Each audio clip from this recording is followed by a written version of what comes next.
श्रीमद् भागवत पुराण सप्तमो अध्याय अश्वत्थामा द्वारा द्रौपदी के पुत्रों का मारा जाना और अर्जुन के द्वारा अश्वत्थामा का मान मर्दन।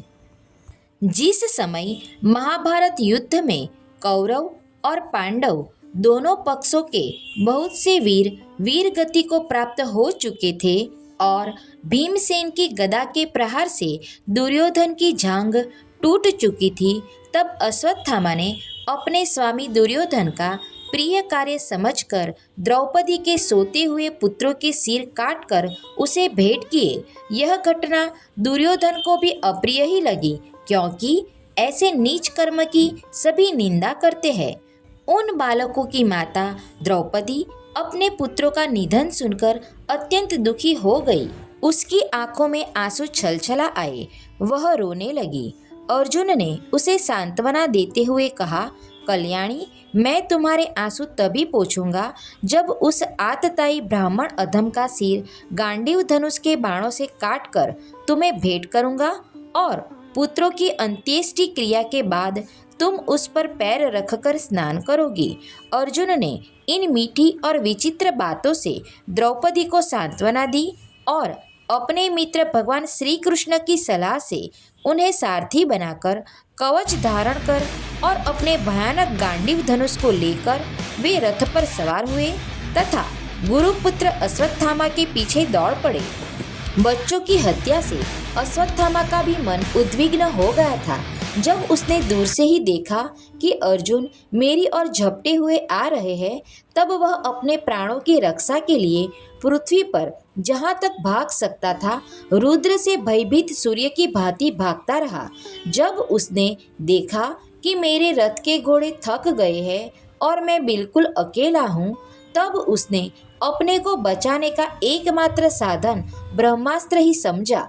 यद्यपि उसे ब्रह्मास्त्र को लौटाने की विधि मालूम न थी, फिर भी प्राण संकट देखकर उसने आचमन किया और ध्यानस्थ होकर ब्रह्मास्त्र का संधान किया। उस अस्त्र से सब दिशा में एक बड़ा प्रचंड तेज फैल गया। अर्जुन ने देखा कि अब तो मेरे प्राणों पर ही आ बनी है। तब उन्होंने श्री कृष्ण से प्रार्थना की, कृष्ण कृष्ण महाबाहो भक्तानां भयंकर त्वमेको दह्यमानानां अपवर्गोऽसि संश्रुते। अर्जुन ने कहा, श्री कृष्ण, तुम सच्चिदानंद स्वरूप परमात्मा हो, तुम्हारी शक्ति अनंत है, तुम ही भक्तों को अभय देने वाले हो। जो संसार की धधकती हुई आग में जल रहे हैं, उन जीवों को उससे उबारने वाले एकमात्र तुम ही हो। तुम प्रकृति से परे रहने वाले आदि पुरुष साक्षात परमेश्वर हो। अपनी चित शक्ति से बहिरंग एवं त्रिगुणमयी माया को दूर भगाकर अपने अद्वितीय स्वरूप में स्थित हो। वही तुम अपने प्रभाव से माया मोहित जीवों के लिए धर्मादि रूप कल्याण का विधान करते हो। तुम्हारा यह अवतार पृथ्वी का भार हरण करने के लिए और तुम्हारे अनन्य प्रेमी भक्त जनों के निरंतर स्मरण ध्यान करने के लिए है। स्वयं प्रकाश स्वरूप श्री कृष्ण, यह भयंकर तेज सब ओर से मेरी ओर आ रहा है। यह क्या है, कहाँ से, क्यों आ रहा है, इसका मुझे बिल्कुल पता नहीं है। भगवान ने कहा, अर्जुन, यह अश्वत्थामा का चलाया हुआ ब्रह्मास्त्र है। यह बात समझ लो कि प्राण संकट उपस्थित होने से उसने इसका प्रयोग तो कर दिया है, परंतु वह इस अस्त्र को लौटाना नहीं जानता। किसी भी दूसरे अस्त्र में इसको दबा देने की शक्ति नहीं है। तुम शस्त्रास्त्र विद्या को भली भांति जानते ही हो। ब्रह्मास्त्र के तेज से ही इस ब्रह्मास्त्र की प्रचंड आग को बुझा दो। अर्जुन विपक्षी वीरों को मारने में बड़े प्रवीण थे। भगवान की बात सुनकर उन्होंने आचमन किया और भगवान की परिक्रमा करके ब्रह्मास्त्र के निवारण के लिए ब्रह्मास्त्र का ही संधान किया। बाणों से वेष्टित उन दोनों ब्रह्मास्त्रों के तेज प्रलयकालीन सूर्य एवं अग्नि के समान आपस में टकराकर सारे आकाश और दिशाओं में फैल गए और बढ़ने लगे। तीनों लोकों को जलाने वाली उन दोनों अस्त्रों की बढ़ी हुई लपटों से प्रजा जलने लगी और उसे देखकर सबने यही समझा कि यह प्रलय काल की सांवर्तक अग्नि है। उस आग से प्रजा का और लोगों का नाश होते देखकर भगवान की अनुमति से अर्जुन ने उन दोनों को ही लौटा दिया। अर्जुन की आंखें क्रोध से लाल लाल हो रही थी।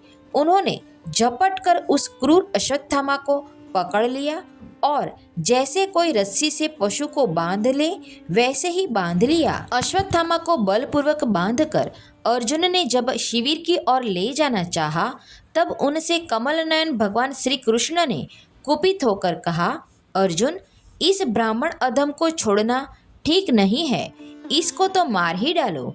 इसने रात में सोए हुए निरपराध बालकों की हत्या की है।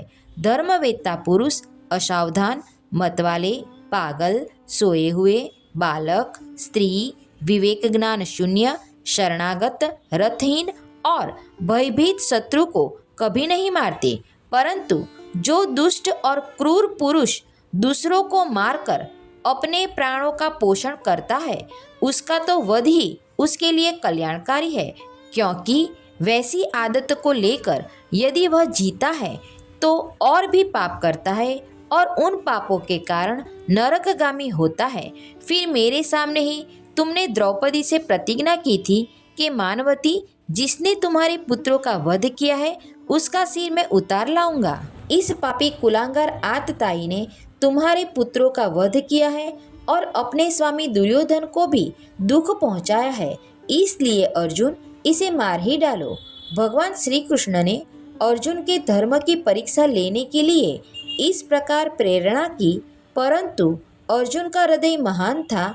यद्यपि अश्वत्थामा ने उनके पुत्रों की हत्या की थी, फिर भी अर्जुन के मन में गुरुपुत्र को मारने की इच्छा नहीं हुई। इसके बाद अपने मित्र और सारथी श्री कृष्ण के साथ वे अपने युद्ध शिविर में पहुँचे। वहां अपने मृत पुत्रों के लिए शोक करती हुई द्रौपदी को उसे सौंप दिया। द्रौपदी ने देखा कि अश्वत्थामा पशु की तरह बांध कर लाया गया है। निंदित कर्म करने के कारण उसका मुख नीचे की ओर झुका हुआ है। अपना अनिष्ट करने वाले गुरुपुत्र अश्वत्थामा को इस प्रकार अपमानित देखकर द्रौपदी का कोमल हृदय कृपा से भर आया और उसने अश्वत्थामा को नमस्कार किया। गुरुपुत्र का इस प्रकार बांध कर लाया जाना सती द्रौपदी को सहन नहीं हुआ। उसने कहा, छोड़ दो, इन्हें छोड़ दो, ये ब्राह्मण है, हम लोगों के अत्यंत पूजनीय है, जिनकी कृपा से आपने रहस्य के साथ सारे धनुर्वेद और प्रयोग तथा उपसंहार के साथ संपूर्ण शस्त्र अस्त्रों का ज्ञान प्राप्त किया है। वे आपके आचार्य द्रोण ही पुत्र के रूप में आपके सामने खड़े हैं। उनकी अर्धांगिनी कृपी अपने वीर पुत्र की ममता से ही अपने पति का अनुगमन नहीं कर सकी। वे अभी जीवित हैं। महाभाग्यवान आर्यपुत्र, आप तो बड़े धर्मज्ञ हैं। जिस गुरुवंश की नित्य पूजा और वंदना करनी चाहिए, उसी को व्यथा पहुंचाना आपके योग्य कार्य नहीं है। जैसे अपने बच्चों के मर जाने से मैं दुखी होकर रो रही हूँ और मेरी आंखों से बार बार आंसू निकल रहे हैं, वैसे ही इनकी माता पतिव्रता गौतमी न रोए। जो उच्छृंखल राजा अपने क्रूकृत्यों से ब्राह्मण कुल को कुपित कर देते हैं, वह कुपित ब्राह्मण कुल उन राजाओं को सपरिवार शोकाग्नि में डालकर शीघ्र ही भस्म कर देता है। द्रौपदी की बात धर्म और न्याय के अनुकूल थी। उसमें कपट नहीं था, करुणा और समता थी। अतएव राजा युधिष्ठिर ने रानी के इन हित भरे श्रेष्ठ वचनों का अभिनंदन किया। साथ ही नकुल, सहदेव, सात्यकी, अर्जुन, स्वयं भगवान श्री कृष्ण और वहां पर उपस्थित सभी नर नारियों ने द्रौपदी की बात का समर्थन किया। उस समय क्रोधित होकर भीमसेन ने कहा, जिसने सोते हुए बच्चों को न अपने लिए और न अपने स्वामी के लिए बल्कि व्यर्थ ही मार डाला, उसका तो वध ही उत्तम है। भगवान श्री कृष्ण ने द्रौपदी और भीमसेन की बात सुनकर और अर्जुन की ओर देखकर कुछ हंसते हुए से कहा। भगवान श्री कृष्ण बोले, पतित ब्राह्मण का भी वध नहीं करना चाहिए और आतताई को मार ही डालना चाहिए। शास्त्रों में मैंने ही ये दोनों बातें कही है, इसलिए मेरी दोनों आज्ञाओं का पालन करो। तुमने द्रौपदी को सांत्वना देते समय जो प्रतिज्ञा की थी उसे भी सत्य करो। साथ ही भीमसेन, द्रौपदी और मुझे जो प्रिय हो वह भी करो। अर्जुन भगवान के हृदय की बात तुरंत ताड़ गए और उन्होंने अपनी तलवार से अश्वत्थामा के सिर की मणि उसके बालों के साथ उतार ली। बालकों की हत्या करने से वह श्रीहीन तो पहले ही हो गया था, अब मणि और ब्रह्म तेज से भी रहित हो गया। इसके बाद उन्होंने रस्सी का बंधन खोलकर उसे शिविर से निकाल दिया। मुंड देना, धन छीन लेना और स्थान से बाहर निकाल देना, यही ब्राह्मण अधमों का वध है। उनके लिए इससे भिन्न शारीरिक वध का विधान नहीं है। पुत्रों की मृत्यु से द्रौपदी और पांडव सभी शोकातुर हो रहे थे। अब उन्होंने अपने मरे हुए भाई बंधुओं की दाहादी अंत्येष्टि क्रिया की।